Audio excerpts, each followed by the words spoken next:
Okay, let's go.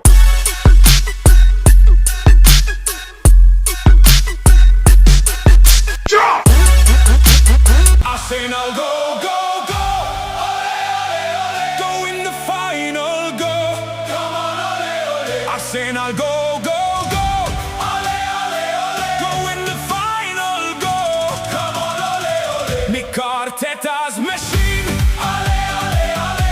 Football pure and clean. Ole, ole, ole. Super Gunners machine. Ole, ole, ole. That club is our dream. Ole. ዛሬ ከምንም በፊት ከሰላምታም በፊት እንኳን ደስ አላችሁ ይቀርማል።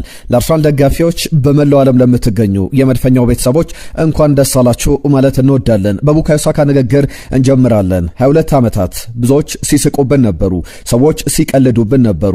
አሁን ግን ማንም እኛ ላይ አይቀልድም፣ አሁን ማንም እኛ ላይ አይስቅም።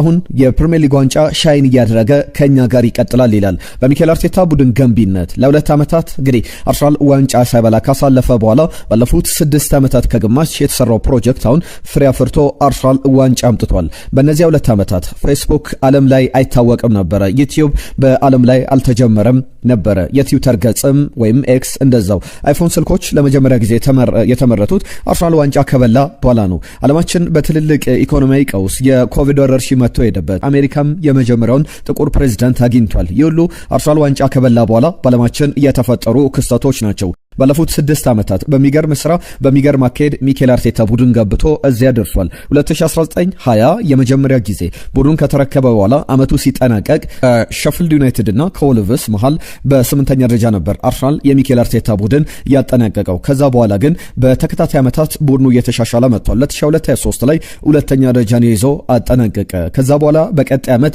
በ2 ነጥብ ከማንቸስተር ሲቲ አንሶ 89 ነጥቦችን ሰብስቦ ዳግም 2ኛ ደረጃን ይዞ አጠናቀቀ። 2024-25 ላይ ደግሞ በተመሳሳይ በሊቨርፑል ተበልጦ 2ኛ ደረጃን ይዞ አጠናቀቀ። አሁን ግን ተራው የሚኬል አርቴታ ተራው የአርሰናል ሆኖ ተመልክተናል።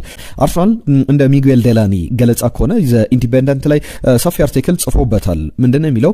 አርሰናል ኦቨር ፐርፎርም አድርጓል ከትልልቅ ዌልዚየር ከሚባሉ በጣም ሀብታም ባለጠጋ ከሚባሉ ኦፖነንቶች ጋር ተጋጣሚዎች ጋር። ለምሳሌ የሚኬል አርቴታን ጉዳይ ብናነሳ የሚሰራቸው ስራዎች አሉ። ነገር ግን በክፍያ ደረጃ ለምሳሌ አርሰናል ከማንቸስተር ሲቲ በደሞዝ ደረጃ በ80 ሚሊዮን ፓውንድ ያነሰ ደሞዝ ይከፍላል።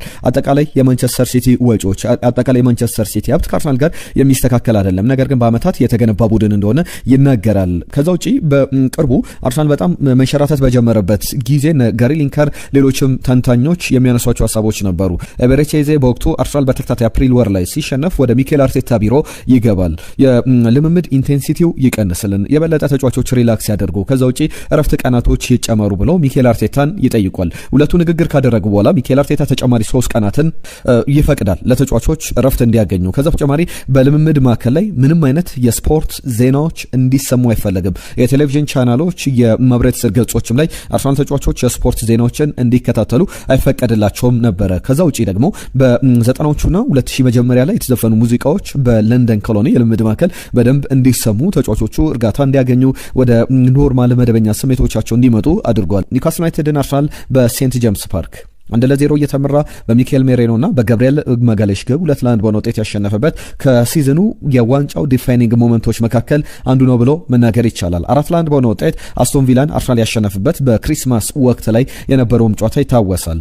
የአርሰናል ደጋፊዎች በመልበሻ ቤት፣ የአርሰናል ተጫዋቾችን በመልበሻ ቤት ሴት ፒስ አጌን ኦሌ ኦሌ ብለው ሲዘምሩ የነበረበት አርሰናል የሴት ፒስ ቡድን ነው ተብሎ ቢተችም እነሱ ግን ሴት ፒስ አጌን ኦሌ ኦሌ እያሉ ሲዘምሩ እንደነበረ እናውቃለን። ይህንን ሁሉ የፈጠረው ደግሞ ሚኬል አርቴታ ነው። ይህንን ክሬት አድርጓል። እሱ ባይኖር በዚህ ያክል ደረጃ የአርሰናል ለውጥ ይታሰባል ወይ ማለት በጣም ከባድ ሊሆን ይችላልና በሚገርም ሂደት በሚገርም የቡድን ግንባታ በተለያየ ጊዜ ተመልክተናል። ሙሐመድ ኤልነኒ የቀድሞ አርሰናል ተጫዋች፣ ግብጻዊው የአማካኝ ስፍራ ተጫዋች። ይህንን ስሜት በምንም መንገድ ልገልጸው አልችልም። ይህ ደጋፊ እንዴት ሲያምንና አርሰናልን ሲታገስ ሲደግፍ እንደነበረ የማይታመናነት በዓለም ላይ የሌለ ደጋፊ ነው ብሎ ያደናንቀዋል።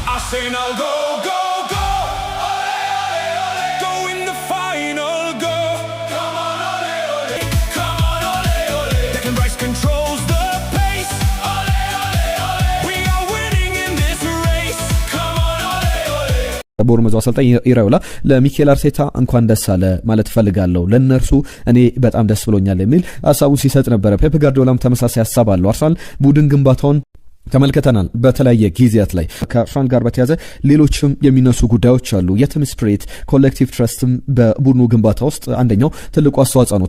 ተጫዋቾች በራሳቸው እምነት እንዲኖራቸው እንዲከባበሩ፣ የአንድ ቡድን ግንባታ እንዲኖር ሚኬል አርቴታ ትልቁን ኃላፊነት ተወጥቷል። ስለዚህ ደግሞ ምስጋና ይገባዋል። አንፕሮፌሽናል የሆኑ ተጫዋቾች ወይም ደግሞ አንፕሮፌሽናል የሆነ ባሪ የሚያሳዩ ኳክብትን የነበሩበት ነበር፣ እርስ በርስ የሚጋጩ ከዛ በተጨማሪም በየዕለቱ ብዙ ምልክቶችን የሚያሳዩ ግጭቶችም የነበረ ባቸው ናቸው። ነገር ግን ከዛ በኋላ ለምሳሌ ማርቲን ኦዴጋርድና ካቨርስ ማለት በጣም የልብ ጓደኛ ሆነው እየኖሩ ያሉ፣ ቤን ዋይት፣ ሊያንድሮ ትሮሳር በጣም የጠበቀ ግንኙነት አላቸው። ኖኒ ማዱኬና ቡካዮ ሳካ ሁለቱም የናይጄሪያ የዘር ግንድ ያላቸው፣ ነገር ግን በአርሰናል ቤት ከመጡ በኋላ የበለጠ የተቀራረቡ የበለጠ የተዋወቁ ናቸው። አርሰናል ጨዋታ ከማድረጉ በፊት በጋራ ጸሎት የሚያደርጉ ፒየር ኤንካፔ በጣም የሚገርም ጭማሪ ሆኖ ተመልክተናል። አርሰናል የዋንጫ አሸናፊነት ጉዞ ላይ ሌላ የሚነሳው ጉዳይ አርሰናል ዲፌንሲቭ ስትራክቸር ዴቪድ ራያ ባለፉት 3 ዓመታት ጥቂት ግቦች የተቆጠሩበት ግብ ጠባቂ ነው። ዘንድሮ 26 ግቦችን ብቻ አርሰናል አስተናግዷል። በ37 ሳምንታት ደግሞ 19 ጨዋታዎች ላይ ግብ ሳይቆጠርበት ወጥቷል። ጋብሪኤል ማጋሌሽና ዊሊያም ሳሊባ የሚገርም ጊዜን እያሳለፉ ሁሉንም ነገር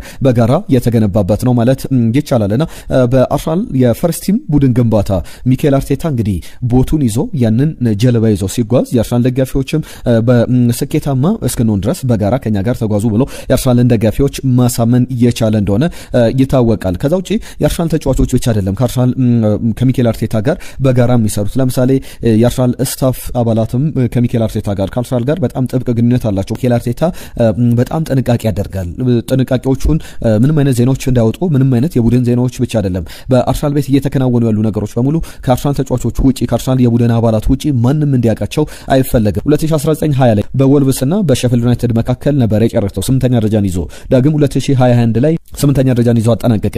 2021-22 ላይ 5ኛ፣ ከዛ በኋላ 2022-23 2023-24 2024-25 ላይ 2ኛ፣ 2025 ላይ ግን 2025-26 1ኛ ደረጃን ይዞ ፕሪሚየር ሊጉን አሸንፏል።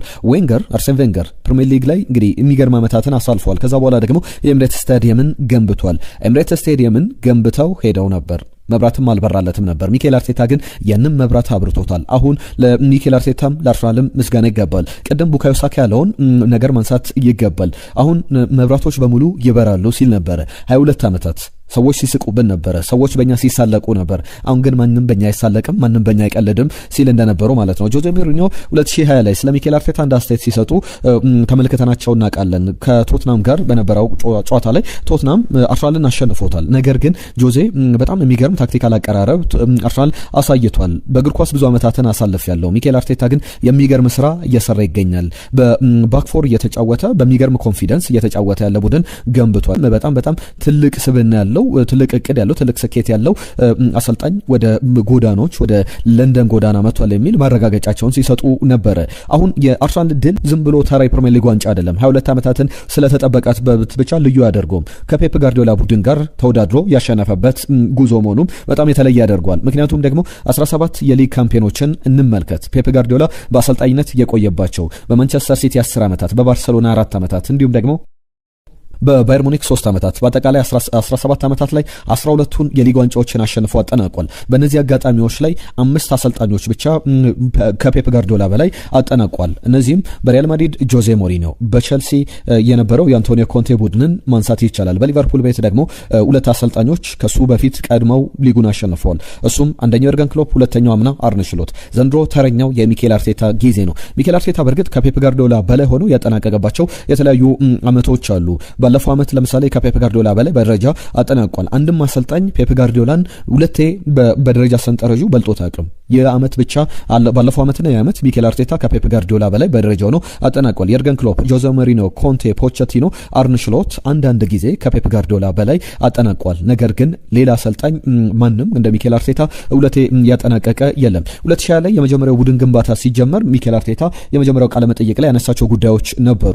ክሊን አውት ማድረግ እንግዲህ ሰፈር ልናደርግ እንችላለን፣ ለትንሽ ጊዜ ልንቸገር እንችላለን። ከዛ በኋላ የሆነ አይነት ካልቸር ክሬት እናደርጋለን፣ ከደጋፊዎች ጋር ኮኔክሽን ይኖረናል፣ ስኳድ ቢልዲንጋችን ብሪክ ባይ ብሪክ የዚህን በደረጃ በደረጃ ሂደት በሂደት እንገነባዋለን ሲል እንደነበረ እናስታውሳለን። 2025/26 ግን አሁን የቡድን ግንባታ ተጠናቆ አርሰናል ሻምፒዮን ሆኗል። ቀጣይ ደግሞ የአውሮፓ ቻምፒየንስ ሊግ ይጠበቃል። አርሰናል በያዝነው የውድድር ዘመን 18 የቆሙ ኳሶችን ወይም የማዕዘን ምቶችን አስቆጥሯል። በሴት ፒስ ደግሞ ከ22-23 በላይ ግቦችን አስቆጥሯል። በሚገርም ሁኔታ የሚኬል አርቴታ ቡድን ስኬታማ ጊዜን አሳልፎ የዋንጫ ዓመት ሆኗል። አርሰናል 22 ዓመታትን ጠብቋል። በአርሰናል ክለብ ታሪክ አንድ ዋንጫ ለማሸነፍ የፕሪሚየር ሊግን ዋንጫ ለማሸነፍ 22 ዓመታትን ከ1931 ጀምሮ ብንመለከት 22 ዓመታትን ጠብቆ አያውቅም። በመጨረሻም አርሰናል የእንግሊዝ ፕሪሚየር ሊግን ዋንጫ አሸንፏል። ከ8000 ቀናት ከ22 ዓመታት በላይ የቆየው የመድፈኞቹ ደጋፊዎች ጥበቃ አብቅቶ ዋንጫ ሸኝተው ይመለሳሉ እንጂ አያሸንፉም የሚለውን ታርጋ ከላያቸው ላይ ገንጥለው ጥለው የ2025/26 የእንግሊዝ ፕሪሚየር ሊግ አሸናፊ ሆኗል። በቪታሊቲ ስቴዲየም ተከታያቸው ማንቸስተር ሲቲ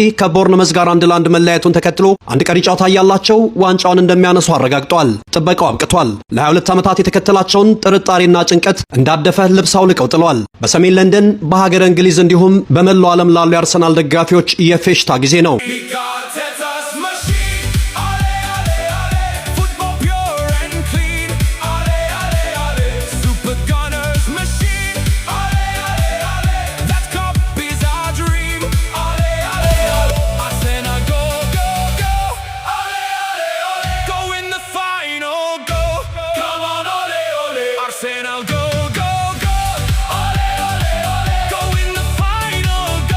Okay, let's go.